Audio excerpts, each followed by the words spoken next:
Good morning, everyone. Hi, good morning. Welcome to Feathered Friends in Flight. My name is Brittany. My name is Sean. And I'm sure you've noticed lots of birds flying around. And you know, birds have been starring here in this theater ever since the park opened back in 1998. Yeah, I can't think of a better time in my day. We get to come out here and share amazing birds and their behaviors, like that little one that recycled, Scout, our collared raven, or Caroline, our trumpeter hornbill. Yeah, trumpeter hornbills, they're so cool. They're found in the forest of Africa, and these birds, they are built for agility, and then you'll use that to weave around the trees in Africa, and we are going to demonstrate that, aren't we? Yeah, we're gonna head to the back. Okay, Sean's gonna head to the back, and for this, I do need help of 2 volunteers, 2 people preferably who came together that don't mind getting very close to Caroline. Okay, you two have your hands up first in the hat, so you're gonna be your trees of Africa. You're gonna stand up for me. Okay, and you're gonna face each other. Okay, but you're gonna have to be next to each other. There you go, perfect. And you're gonna make a hoop like this, nice and big for me. There we go, and we're gonna see if Caroline can fly it through the trees and land on Sean back there. I see some other trees ducking out of the way. They are seeing what's about to happen here. Very natural. Yes, so Caroline, she is calculating her flight, and she did it! And let's give a big round of applause for our trees. Thank you, Chief, for your help.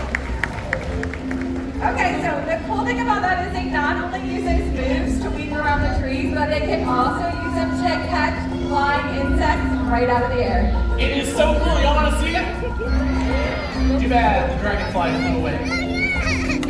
I don't have any flying insects, but Brittany thought of a way to demonstrate this, so I brought in a rocket launcher. Yeah, you guys are excited, but you don't understand why. No, I lost the rockets, plus Caroline's not a big fan of them. So I figured her favorite food is grapes. What if I just shove a grape in here, and we have a grape launcher? Okay. Plus it's vegan. Yeah. Thank you. Do I maybe have like a younger volunteer that might want to try this out, demonstrate for me? Do you want to help me out with this? Yeah, right here. Come on down. Let's have a round of applause for our volunteer here. Hi, what's your name? Cecilia, very nice to meet you. Have you ever used a stop rocket before? You have? Perfect. I'm going to get this set up for you then. We're going to count you down from 3. After 1, on that pad there, stomp on it as hard as you can. Make sure you look up, because hopefully Caroline catches the grape out of the air. Okay, are you ready? Amazing. Brittany, you ready? So ready. Caroline, are you ready? Ready.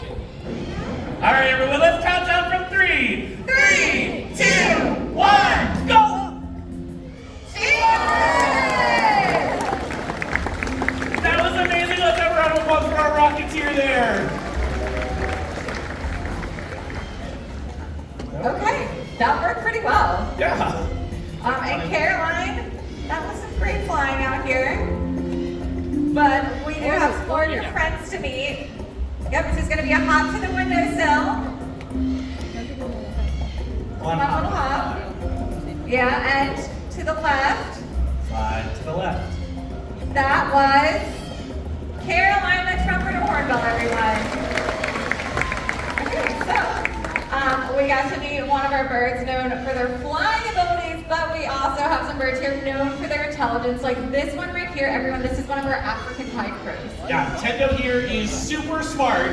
We want to demonstrate just how smart Tendo can be. For this, though, I need an adult volunteer this time, and I need you to have cash. You have to have money on you still, like a dollar bill. All right, most of the hands stayed up. Let's see, how about in the beard there, Adidas hat, gray shirt, you want to help me out with this? Yeah, okay. Have that money ready to go. It's a weird ask at a bird show, but you see, Tendo has learned to fly to new people by using that cash as like a little flag. So you just hold it right out to the side like this for me. Perfect. Tendo, you know Brittany and I well, but we've got a new friend to meet. Oh, you don't even need me. You already see your friend out there. You land for the photos and take the money.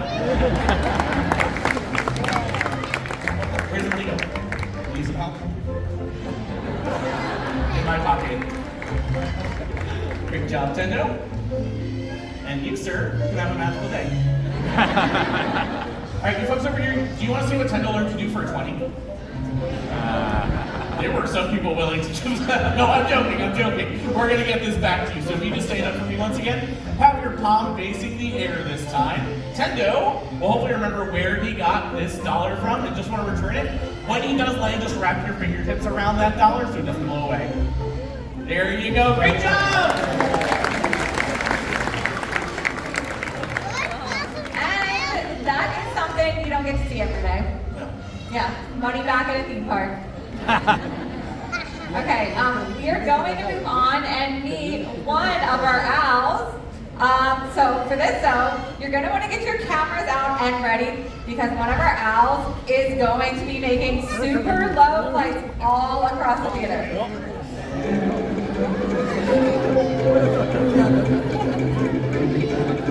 Ready, those are foul? Good observation. You said owl. I sure did. Oh, you did? Okay, hey, you folks all know about the circle of life? You can sing along in Africa, we don't demonstrate that. I'm gonna make sure the chickens get home. Oh, I'm ready. Chickens, where are you going? I got an owl. You're just gonna leave? Okay, well, I think that we're still gonna go ahead and meet the owl. There he is! Everyone, this is Jupiter. Jupiter is a great horned owl. He is one of the most widespread owls found throughout America. Yeah, there is a crow up there maybe calling at you. So if you're visiting us from Canada, the US, or Mexico, you may have one in your own backyard. Now his first flight is gonna be right up here. Here he goes. Pretty cool. So he's demonstrating one of his great adaptations he has. He has amazing camouflage.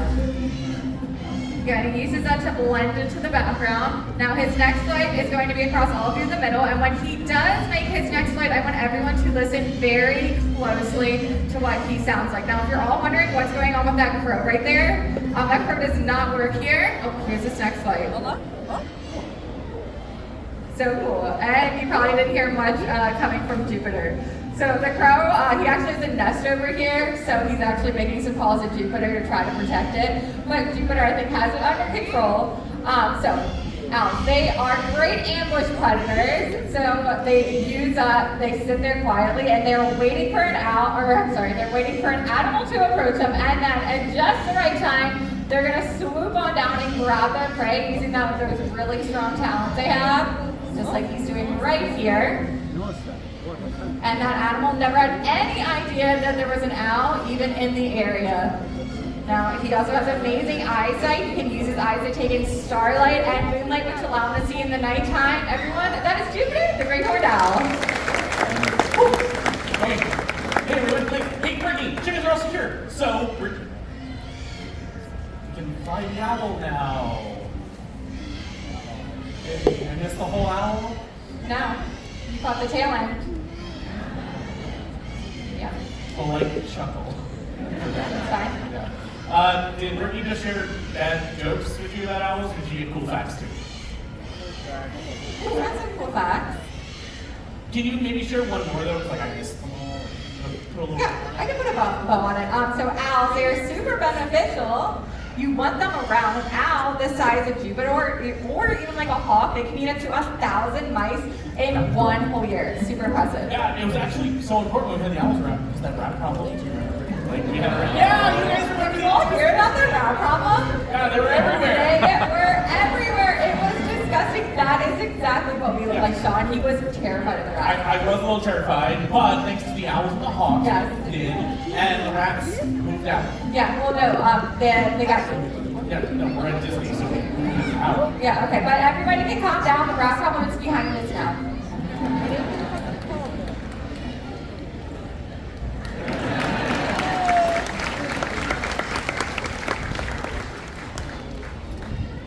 You listen closely, you can hear the kitty. Sure can. Hey, I had an idea. What do you have an I'm gonna idea? go off script for a second. You cool with that? No, I know, the script's really good, but what if we change the script? I don't think that's a good idea. Do y'all want to go behind the scenes and see like a training session? No. See, they all said yeah. Yeah, but they They don't make rules, and I don't think You guys we're make allowed to rules? do that. I know, but I don't think we're allowed to do that, Sean. They like pay our salaries. I don't- They're kind of in charge. Okay, well, Well, I'm not prepared for I got it all that. set up. I know, you've been working on your improv skills, so this will give you a chance. I'll work with one of our birds, one of our ravens, Neptune. Can you talk about training to explain to everyone how we do what we do here and why the birds just stick around? You want me to do this right now? Right now, see, Neptune's already out here, so we gotta go. Wow, okay, everyone. Well, this is Neptune. He's one of our ravens. So you saw Neptune, he came out to the rock, and now, Sean, he's giving him lots of treats in return. So we use this to tell the birds that that's what we want to see. Neptune just untied my shoe. Oh, did he? Well, Yeah, he sorry, did. I wanted him to stay here. Neptune, stay. Good. Okay, yeah, so let's keep him on the rock because actually what we've been working on is what's called a station behavior. So Neptune, he really likes going out into the audience, right, and eating all the treats that everybody drops. Look, he's gonna demonstrate it right now. So actually what we're trying to teach him is, hey, why don't you come here, hang out on this rock, what we call like a station, and we are gonna make it more worth your while to stay here with us than to go into the audience and look for all your food. I can't see him, but I can see people looking on the ground, so I'm assuming that's where the raven is. Yeah, that's what we call a close encounter of the bird kind. Yes. Yeah. Okay, so what we're gonna try to do is gonna call. Ricky. Oh, he's found. Okay, perfect. Yeah, and then we're gonna say thank you. We're gonna give them lots of treats, what we call reinforcers. So when the birds they get treats for doing something, they're. Come on. I mean, Neptune! No. Oh, it's better than eating popcorn out of people's hands. You trained him to untie his shoe? Yeah, I did, because it's kind of hard. You can't go out there and eat the popcorn But- if he's going for your shoes. Well, what if he goes for their shoes? Well, he won't, because I only use your shoes, right? Instead, you have to ready to show this. But what? Someone else got the same shoes as me. You don't know that. Well, I mean, these. And you actually have the same shoes. What if he goes I'm for not your saying shoes? They're very Okay. different. So that was cute. Let's put him home now. No, he's. No, I can call back to the rock. Call him back to the rock. I'm covering him up. I'm not gonna let him keep him. Call him back to the rock.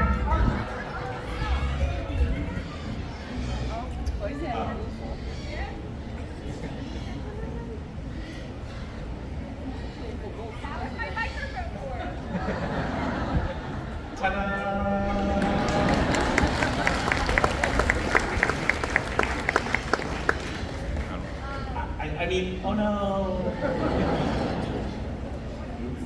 What do can you yell for them all? You're not going to do that, no. Oh, Greg, our sound check in the back. Hey, Greg. Hey, I don't know if you saw Brittany broke her mic. Can you fix that? Spare in the back. Okay, Lucy can bring that up. No. You have to stay here with me. No. It's a two-person show. The next person. Oh, your shoes are untied. Hi. Well, at least the shoelaces was hopefully funny. Anyone good at writing resumes? Ooh, I have an idea. Okay, maybe somebody help me. We can like just eat a different bird. Let's see if we can change the show. Hey, Josh! Hi! This is Josh, everyone. Can you help me, please?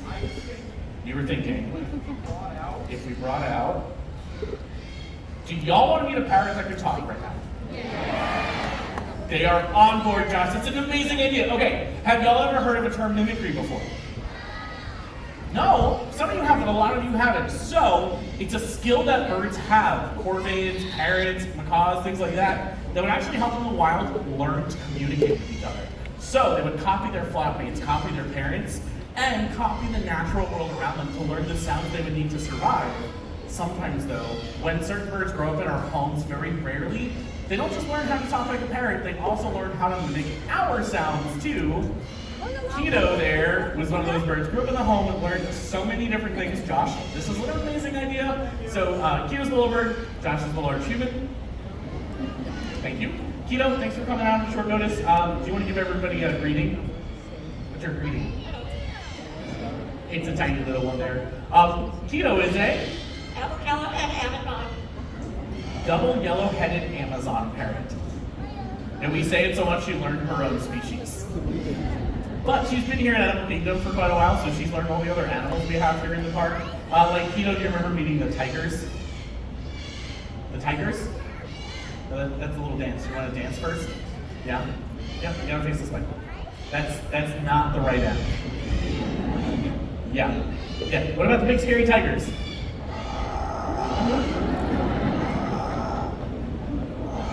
Terrifying. Yeah, no, if that's too intense for you, she does have a tamer version. How about your kitty cat? Yeah. Pretty cute. She also lives with another bird. Some of you might have heard of this one before. What about the kookaburra? Beautiful job, but she knows something else. I don't want to spoil what it is because she's kind of like learned it and it's really cool. So hopefully she'll just want to share it with us. Keto, are you ready? Oh, you're still eating. Yep, can't talk with her mouth full. That's not full. All right, Keto, ready this time? Here we go. That was not him. No, Keto, are you ready? I know there's the crow flying around still, but it's okay. You're not in any danger. Crows don't eat parrots. That I'm aware of. Keto. Anyone have any AA batteries? No, I'm just joking. Keto, are you ready? Yeah, let's go. You're filming right behind You got this.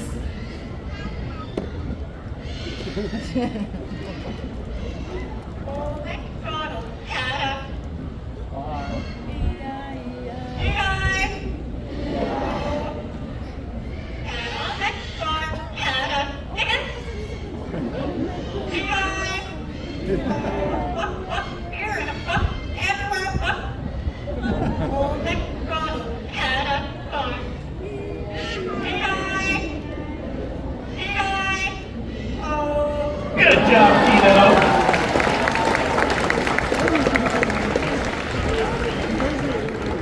I bet you'd be amazed to find out that salt never comes out the same way twice. No, hey, Brittany! Hi, I'm back. You're back, and the hunt works. Yeah, we're good. Josh, I think you're on keto. Yeah, that was such a good idea. We have a few more things. This next one actually involves all of you folks. She's also a dance master. She's definitely competing in the next dance break competition. All right, you folks, if you want to give some applause, Keto will do something. What do you think?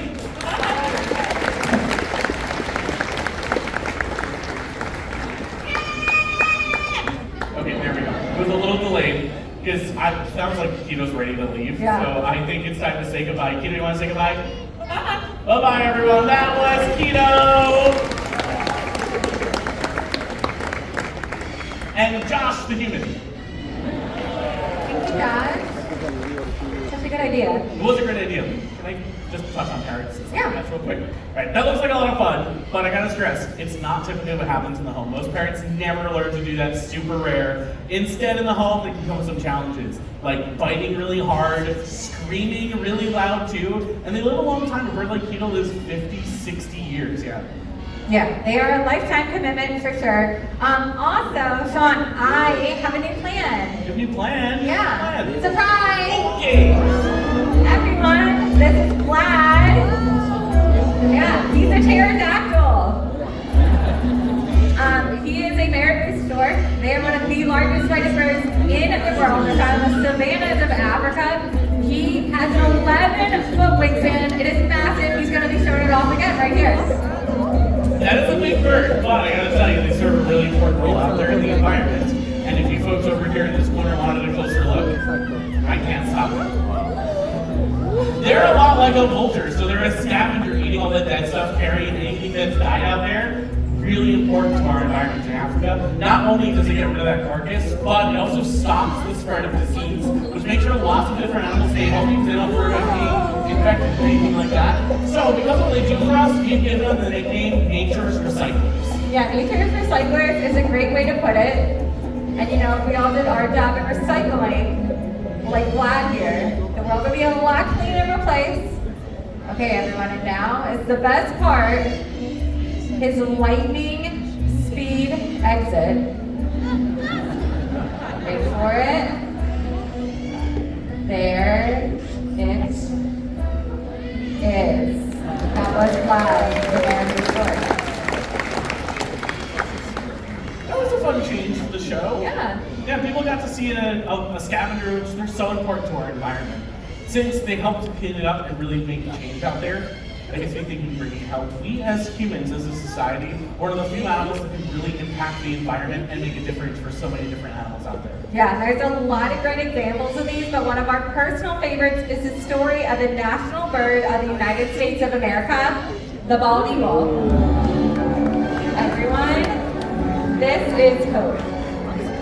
Now, she was injured out in the wild and deemed non-releasable, so that's why today she lives here with us. But she shares a very important story with us. You see, it wasn't that long ago that many people feared future generations that they would never get the chance to see birds like go out in the wild again. But people, they took notice and they took action. Cleaned up the waterways where bald eagles fish, and we stopped using chemical pesticides like DDT, which was one of the reasons for their decline. As a society, we saw a problem for these birds, but we were able to fix it, even bringing them back from the brink of extinction. Yeah, and the bald eagles numbers rose, and they rose so high that they were officially taken off the endangered species list.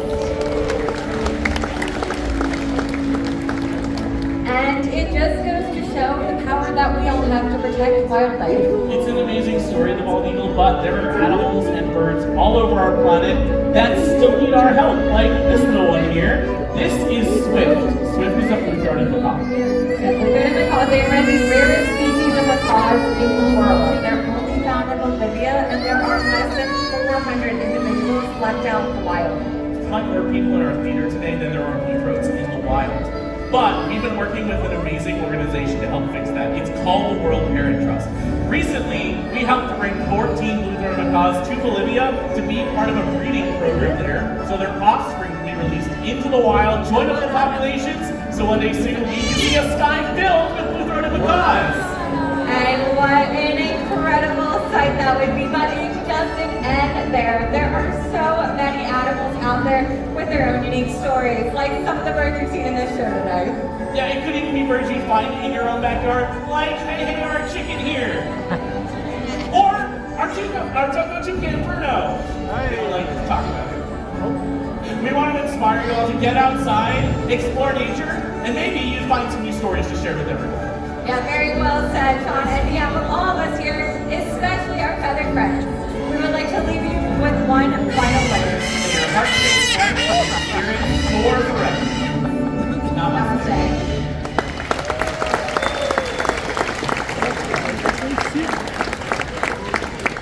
Thank you so much, everyone, for joining us here today. You've been an amazing audience. Have a wild time at Disney's Animal Kingdom. Bye.